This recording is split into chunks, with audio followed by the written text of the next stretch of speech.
wahai Tuhan, fa inni ajidu fil alwahi ummatan idza hamma ahaduhum bihasanatin falam ya'malha kutibat lahu hasanah wa in 'amilaha kutibat lahu 'ashratu amsalha ila 700 dhifin faj'alhum ummati.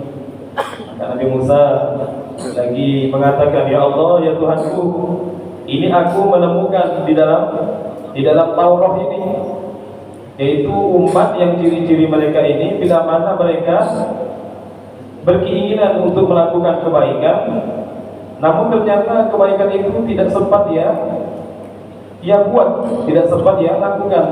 Namun keinginan itu pun tetap dicatat sebagai hasanah kebaikan di sisi Allah.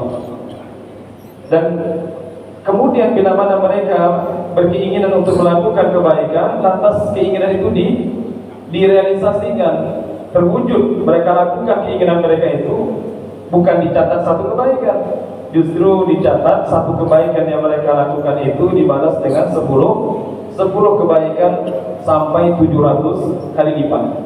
Masya Allah. Maka kata Nabi Musa, ya Allah, jadikan itu umat yang semacam itu khusus untuk umatku. Maka Allah mengatakan, qala hum ummatu Muhammad. Yang ciri-ciri seperti itu adalah hanya umat Nabi Muhammad. Jadi keistimewaan umat Nabi Muhammad dibanding umat terdahulu itu adalah, kalau umat terdahulu ya sudah buat satu kebaikan, pahalanya satu, ya, balasannya satu, ya.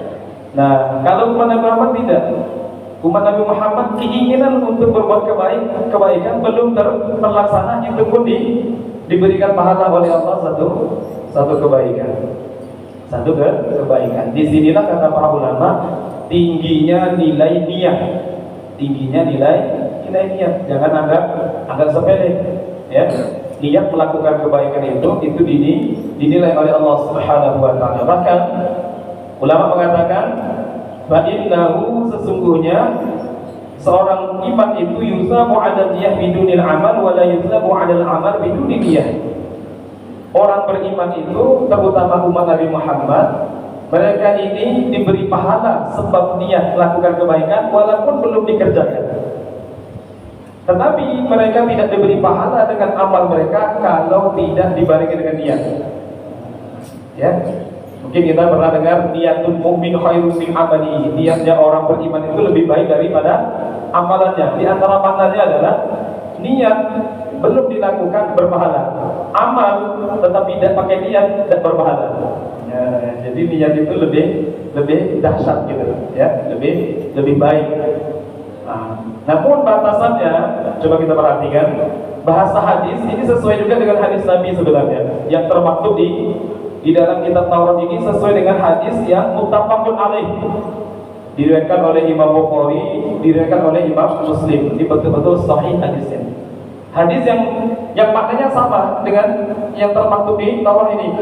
Nabi pernah bersabda, man hamma bihasanatin falam ya'malha kutibat lahu hasanah. Siapa yang dia punya keinginan kuat untuk melakukan kebaikan lalu belum mampu mengamalkannya, maka tetap dicatat pahala satu kebaikan. Wa man hamma bihasanatin fa'amilaha katabaha Allahu lahu bi asyri amsalha. Tetapi kalau ternyata niatnya itu dilaksanakan, justru satu kebaikan yang dilakukan itu dibalas 10 kali lipat sampai 700. Namun apakah keinginan itu hanya sebatas keinginan gitu? Maka dalam hal ini para hadirin, para ulama menyebutkan lintasan hati dan pikiran itu ada 5 tingkatan. Bahasa hadis ini hamma. Ham itu apa?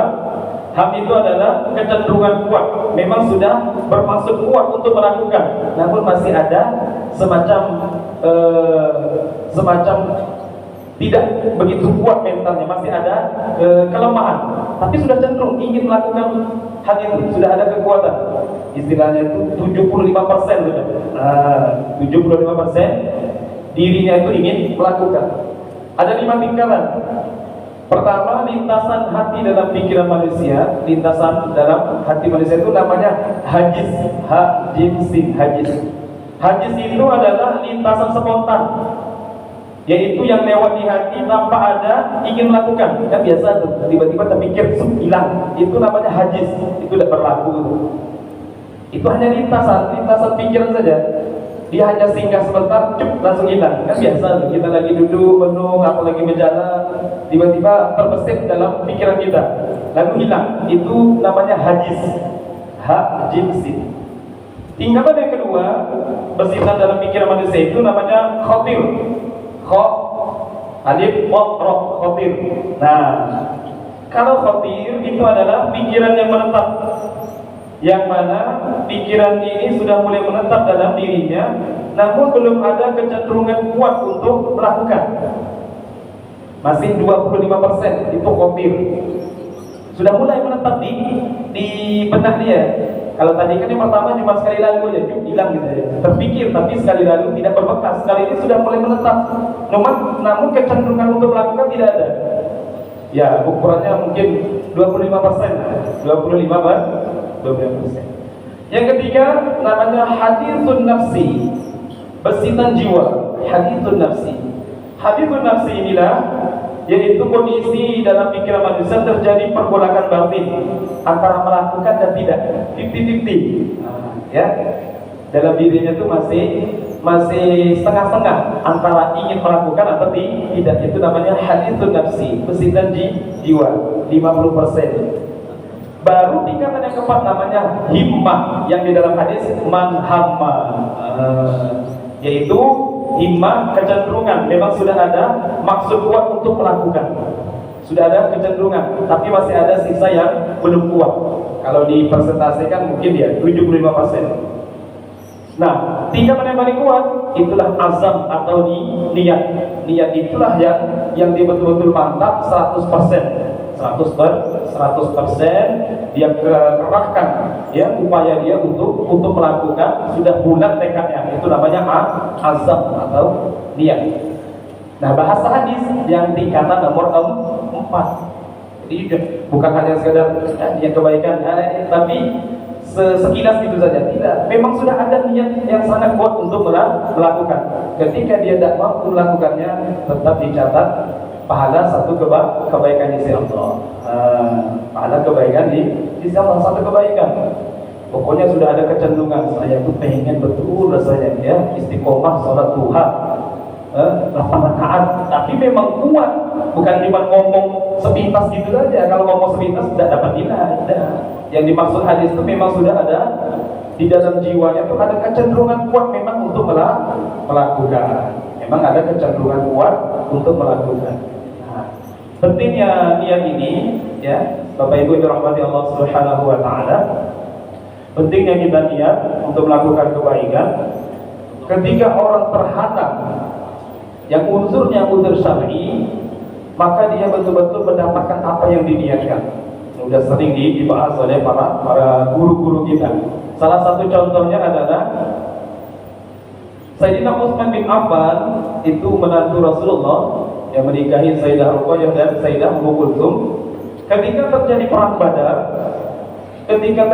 Badar, Sayyidina Utsman termasuk sahabat Khulafaur Rasyidin dan ikut perang Badar. Yang Khulafaur Rasyidin 4, Sayyidina Abu Bakar, Sayyidina Umar, Sayyidina Ali ikut. Tiga-tiganya ikut. Yang tidak ikut Sayyidina Utsman. Cuman yang menariknya, kalau kita lihat, Bapak Ibu silakan cari Asma'u Ahlil Badri, nama-nama Ahlul Badar. Di sebagian pesantren itu kadang nama ini dijadikan sebagai raja, sebagai ya tabarukan lah. Itu ada tuh lengkap, ditulis lengkap nama-nama Ashabul Badar 313. Yang menariknya, Sayyidina Utsman tidak ikut perang Badar, tapi namanya masuk dalam perang Badar. Nah, gimana itu? Sayyidina Utsman tidak ikut perang Badar, tapi nama beliau masuk data Ashabul Badar. Bagaimana bisa? Disinilah kata para ulama pentingnya niat. Sayyidina Utsman itu niatnya kuat dan hadir, cuma terhalang oleh uzur. Apa uzurnya? Ketika itu istri beliau Sayyidah Ruqayyah, putri baginda Nabi, kakak Sayyidah Fatimah, sakit keras. Kata Nabi, Utsman tidak usah berangkat, urus istrimu, rawat istrimu. Jadi gitu, jangan jos-josan semangat, tinggalkan ini jihad gitu, di jalan Allah. justru Nabi mengajarkan jaga rawat istrimu yang sedang sakit. Bayangkan, padahal perang itu perang bergengsi itu. Perang yang paling terdahsyat ya perang Badar. Tidak ada perang yang lebih dahsyat antara bainal haq wal batil melebihi perang Badar. Perang Badar ini perang paling istimewa, melebihi perang-perang lain. Melebihi perang Uhud, perang Hunain, perang Khandaq, perang Tabuk, Bani Mustalik, ya. Semua perang-perang yang paling dahsyat itu adalah yang betul-betul menggentingkan. Yang paling seru itu adalah perang Badar. Walaupun jumlah yang perang dikit. Contohnya orang Islam 313, pihak musuh 1000-an. Bayangkan, bukan ratusan puluhan ribu yang perang. Tapi kenapa kok perang Badar menjadi perang paling dahsyat? Bukan paling besar jumlah ya, tapi perang paling dahsyat. Karena inilah satu-satunya perang yang betul-betul menantang keimanan para sahabat. Kalau perang-perang selain perang Badar, itu rata-rata perangnya hanya perang lawan musuh fisik saja. Tapi kalau perang Badar tantangannya adalah mental. Kenapa mental? Sebab masih perang antar saudara. Sayyidina Umar melawan paman sendiri, pamannya kafir. Sayyidina Abu Bakar melawan anaknya Abdurrahman. Ketika itu Abdurrahman belum masuk Islam. Bahkan paman Nabi yang masuk Islam namanya Abbas, itu pun belum masuk Islam perang Badar. Ya, Nabi melawan pamannya juga Abbas di pihak musuh. Yang lebih dahsyat lagi adalah sahabat namanya Abu Ubaidah Ibnul Jarrah melawan bapak sendiri. Beliau inilah yang nanti ketika perang Badar yang memenggal kepala ayahnya sendiri di perang Badar. Jadi memang dahsyat itu perang Badar. Karena yang dilawan itu kerabat. Itu kalau udah kekuatan iman, cinta Allah dan Rasul itu tidak bisa tuh, ya. Masya Allah, bagaimana mereka mengedepankan Allah dan Rasulnya rela memenggal leher orang tua kandung sendiri yang tidak seiman. Di samping itu dahsyatnya perang Badar karena betul-betul bainal haq wal batil. Ketika itu betul-betul hak dan batil itu tampil. Pimpinan kebaikan dari pihak manusia hadir, pimpinan keburukan dari pihak manusia hadir. Pimpinan kebaikan dari makhluk gaib hadir, pimpinan keburukan dari makhluk gaib hadir. Dari manusia yang terbaik Nabi Muhammad. Dari kalangan musuh yang terjelek, yang terburuk Abu Jahal. Di kalangan makhluk gaib Jibril ikut hadir perang Badar. Kemudian di pihak musuh Iblis laknatullah alaih juga hadir di perang Badar. Betul-betul ini bainal haq wal batil. Maka dahsyat perang Badar. Nah, maka Sayyidina Utsman tidak hadir kok masuk namanya. Inilah kata para ulama, istadallal ulama ala annahu man taqallafa an huduri majlisi khair li mudlin yahsul lahu thawabul hudur. Kalau diaplikasikan dalam kehidupan, orang yang tidak bisa hadir di majelis-majelis kebaikan, ya, orang yang tidak hadir di majelis kebaikan, maka dia bisa tetap dapat pahala hadir di majelis kebaikan bila mana memang dia itu sudah niat kuat untuk hadir, tapi apalah daya ada unsur yang menghalangi, mungkin sakit, mungkin mendadak ada urusan penting dan sempat dia hadir di majelis itu, maka dia terhitung termasuk orang yang dapat pahala orang yang hadir. Dia niat tadi, saya kalau udah ada unsur, bukti niat yang benar, kalau udah ada unsur itu pasti datang gitu. Cuma karena ada unsur, akhirnya datang. Itu ciri-cirinya. Tapi kalau cuma saya niat hadir, tidak ada unsur, panas rasanya, tidak datang, dapat itu, katanya yang penting niat hadir dapat pahala hadir. Dan tengok dulu, kalau betul-betul niat yang jujur, dia itu kalau tidak ada unsur pasti hadir. Sayyidina Utsman kalau tidak ada unsur merawat istrinya Sayyidah Ruqayyah pasti ikut perang Badar. Cuma karena terhalang unsur merawat istri akhirnya tidak hadir perang Badar. Akhirnya tetap Sayyidina Utsman dimasukkan hadir di perang Badar, walaupun fisiknya tidak hadir. Ini menunjukkan pentingnya niat, niat untuk melakukan kebaikan. Kemudian Nabi Musa mengatakan, ya Rabb, inni ajidu fil alwahi ummatan idza hama ahaduhum bis-sayyi'ati thumma lam ya'malha lam tuktab alayhi wa in 'amilaha kataba sayyatan wahidatan faj'alhum ummati. Qala ummatu Muhammad.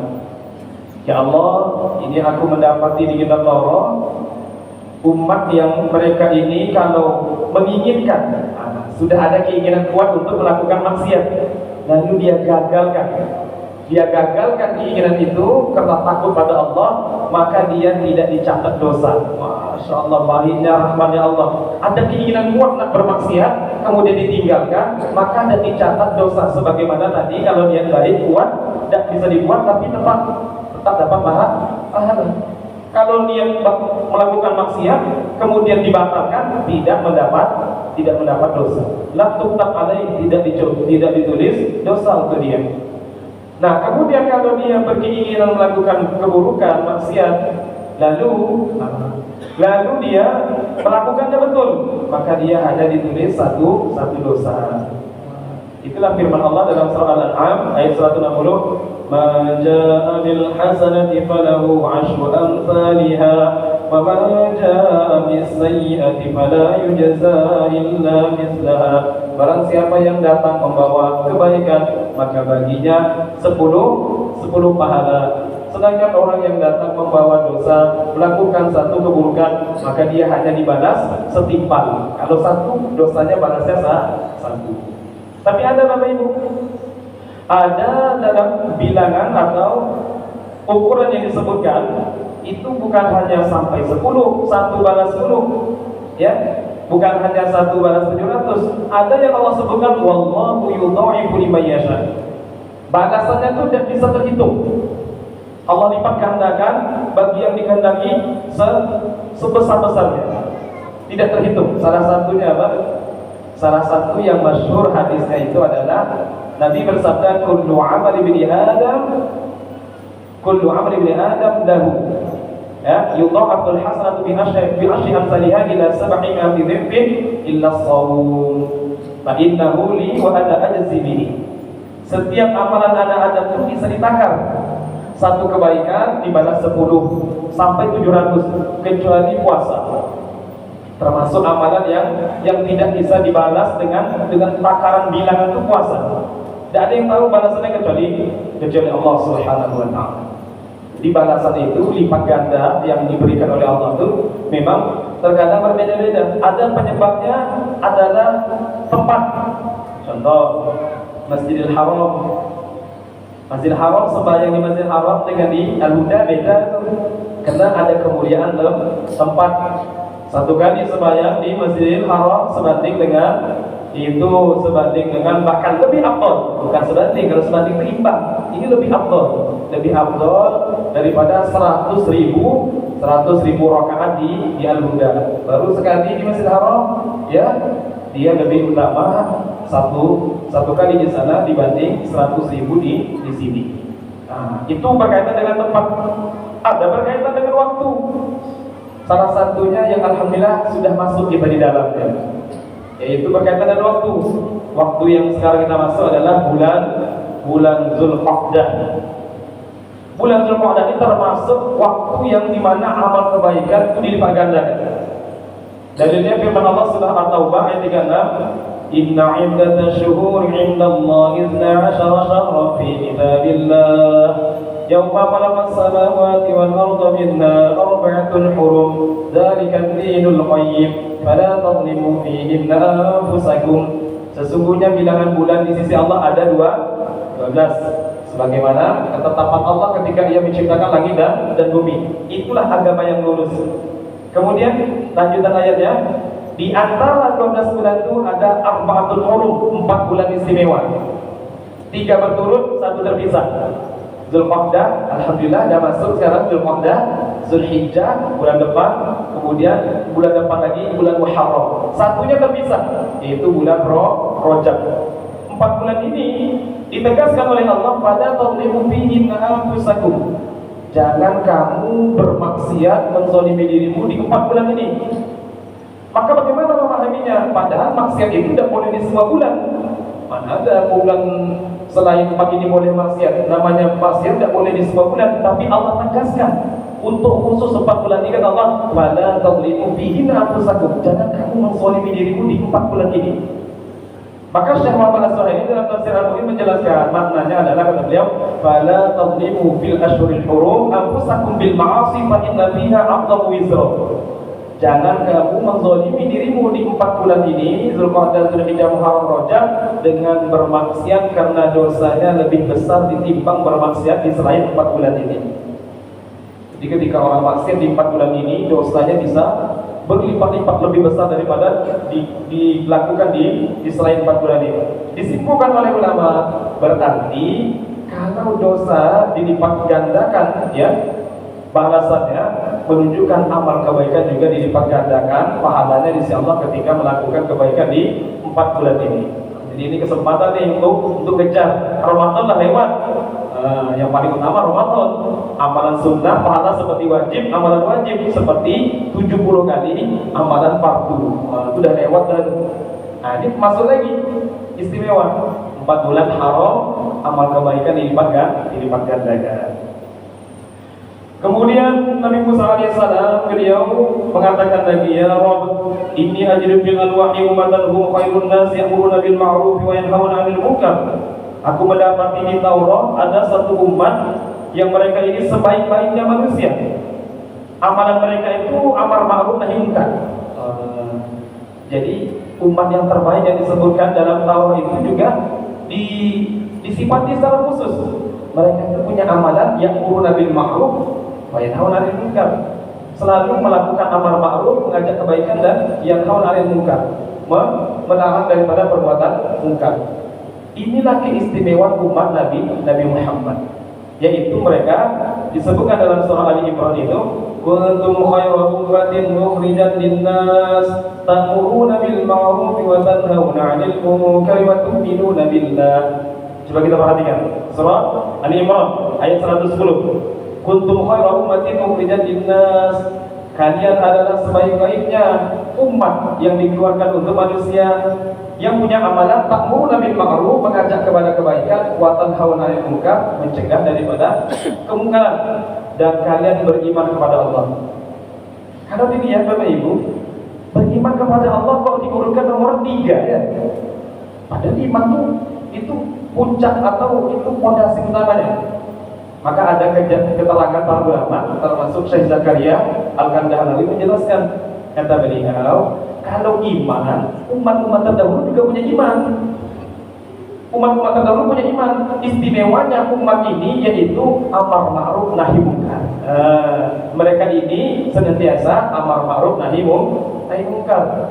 Jadi kalau jadi sebaik-baiknya umat, di antara amalan umat Nabi Muhammad ini adalah selalu ta'muruna bil ma'ruf wa tanhauna 'anil munkar. Yang agak enak itu ta'muruna bil ma'ruf, ngajak kebaikan. Yang agak berat itu adalah tanhauna 'anil munkar, mencegah, melarang perbuatan munkar. Karena lebih sensitif. Kalau ngajak kebaikan, ya memang ada risiko, tapi tidak begitu besar. Yang agak sensitif itu kalau mencegah kemungkaran. Ini banyak tumbang, banyak dakwah. Nah, tapi kalau ada kekuatan, dia mesti melakukannya.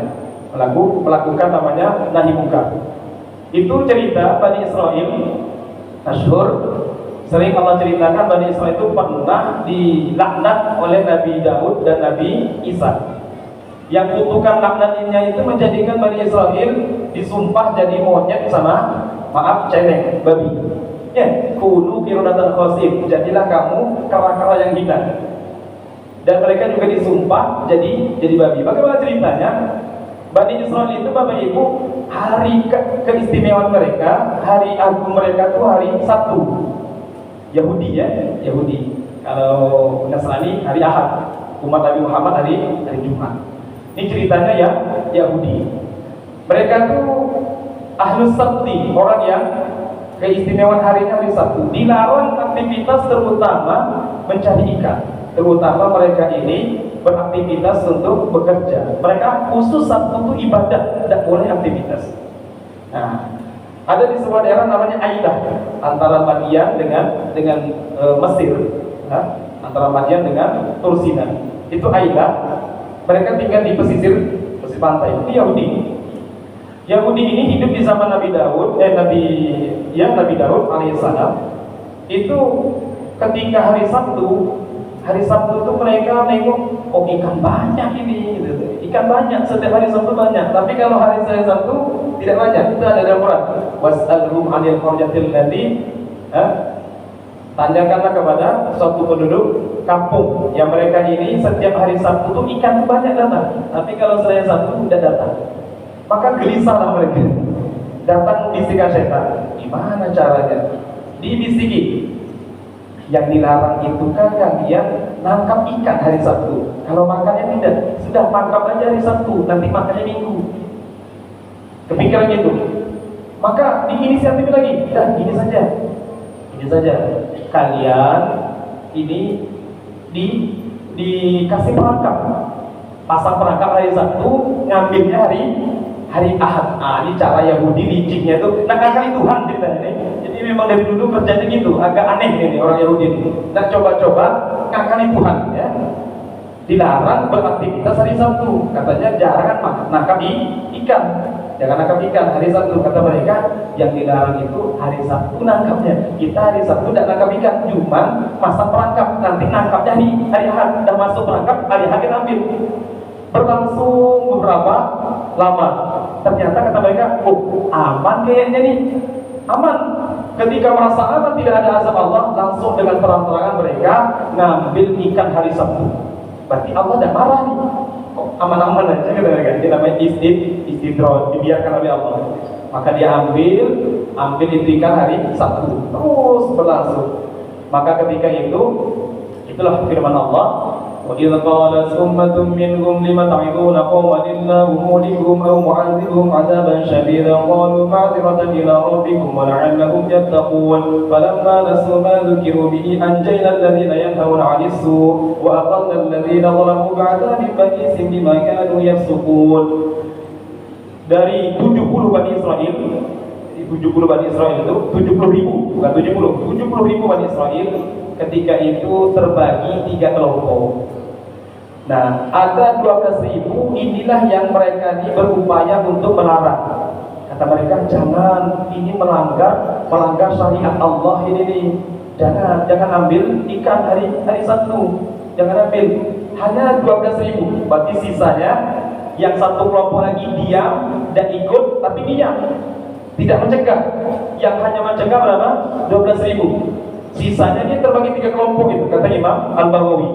Satu kelompok mencegah, satu kelompok diam, satu kelompok yang punya ulah yang nakal.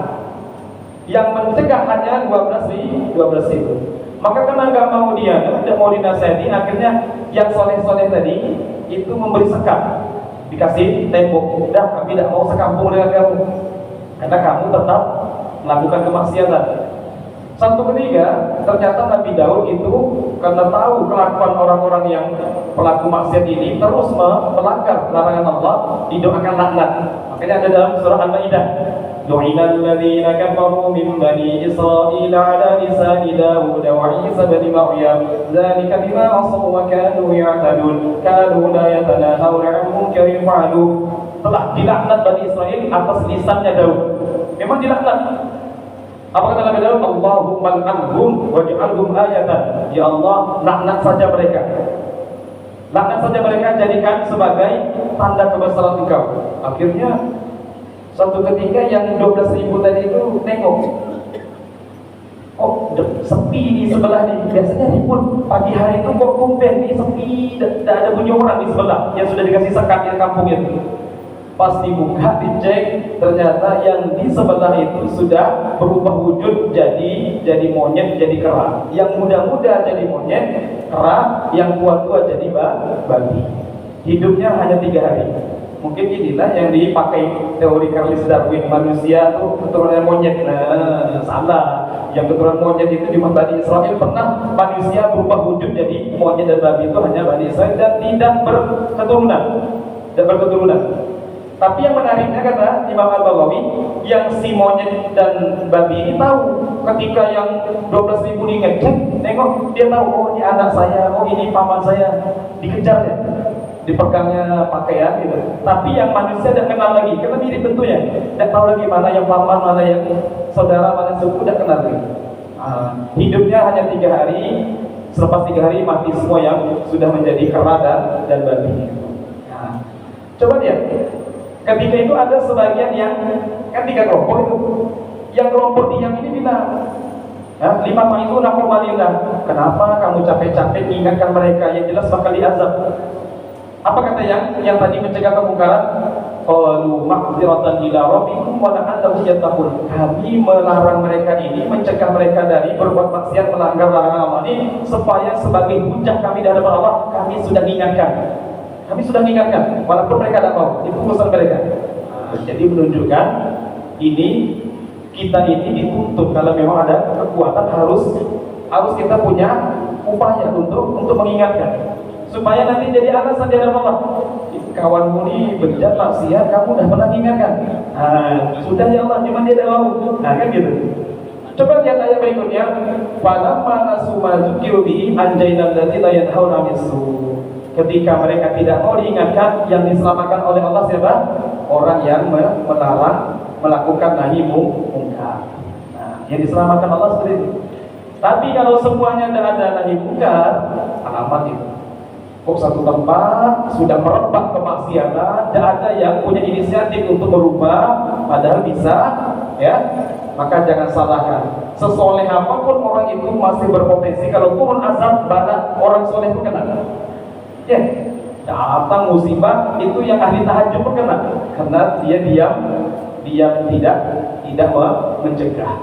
Tapi kalau dia mencegah, insya Allah dia akan selamat. Ini keistimewaan umat Nabi Muhammad, yaitu punya amalan ya'muruna bil ma'ruf wa yanhauna 'anil munkar. Kemudian Nabi Musa mengatakan, ya Rabb, inni ajidu fil alwah ummatan yusyaruna yaumal qiyamah ada salasati sunanin. Sunnatun yadkhuluna al-jannah bi ghairi hisab, sunnatun yuhasabuna hisaban yasira, wa sunnatun yumahhassuna thumma yudkhuluna al-jannah faj'alhum ummati. Ini umat aku temui lagi yang mereka ini diistimewakan nanti di akhirat. Keistimewaannya apa? Dibuat 3 kelompok oleh Allah. Kelompok yang pertama, mereka ini adalah orang-orang yang masuk surga tanpa hisab. Kelompok kedua, mereka ini adalah orang-orang yang hisabnya ringan, tidak berat. Yang ketiga, mereka ini orang-orang yang dihisab oleh Allah, tapi pada akhirnya tetap masuk surga. Ini hebat betul umat ini. Kok bisa masuk surga tanpa hisab? Masuk surga hisabnya ringan. Aku tidak, itu umatku ya Allah. Maka kata Allah, tidak, itu umat Muhammad itu. Itu adalah umat Muhammad. Mereka itulah yang punya keistimewaan. Ada kelompok masuk surga tanpa hisab, kemudian diringankan hisab, kemudian yang dihisab tapi pada akhirnya akan dimasukkan ke dalam surganya Allah Subhanahu wa Ta'ala. Namun ketika Nabi Musa menginginkan itu terjadi, diberikan pada umatnya, tidak diberikan oleh Allah. Mendengar ini, Bapak Ibu dirahmati Allah, Nabi Musa mengatakan, basatta hadzal khaira li Ahmad wa ummatan faj'alni min ummati. Ya Allah, banyak betul anugerah Engkau, kebaikan yang Engkau berikan kepada Muhammad dan umatnya. Kalau gitu ya sudah. Kalau Engkau tidak jadikan di ciri-ciri umat yang di Taurat ini adalah umatku, tapi umat Muhammad, aku minta aku dijadikan umat Muhammad. Nabi Musa minta, tapi tidak diijabah oleh Allah. Yang diijabah adalah Nabi Isa alaihissalam. Memang yang ada riwayat yang sampai kepada kita, Nabi yang jelas, ya, yang Nabi dan Rasul yang minta dijadikan umat Nabi Muhammad adalah Nabi Musa dan Nabi Isa. Nabi Isa nanti dikabulkan oleh Allah dengan turun di akhir zaman. Mudah-mudahan Allah Subhanahu wa Ta'ala menolong kita untuk senantiasa mentaati Allah Subhanahu wa Ta'ala. Amin ya rabbal alamin. Sempurnanya majlis ini, mari kita berdiri dan tasbih kafaratul majlis. Subhanallahumma wa bihamdika, asyhadu an la ilaha illa anta, astaghfiruka wa atubu ilaik. Bismillahirrahmanirrahim. Alhamdulillahi rabbil alamin, wassalatu wassalamu ala asyrafil anbiya'i wal mursalin, sayyidina wa maulana Muhammad wa ala alihi wa sahbihi ajma'in. Allahumma anfa'na bima 'allamtana wa 'allimna ma yanfa'una wa zidna 'ilma. Alhamdulillahi 'ala kulli hal wa na'udzu billahi min hali ahli nar. Rabbana taqabbal minna innaka antas samiul 'alim wa tub 'alaina innaka antat tawwabur rahim. Wa sallallahu ala sayyidina Muhammad wa ala alihi wa sahbihi wa baraka wa sallam. Walhamdulillahi rabbil alamin. Assalamualaikum warahmatullahi wabarakatuh.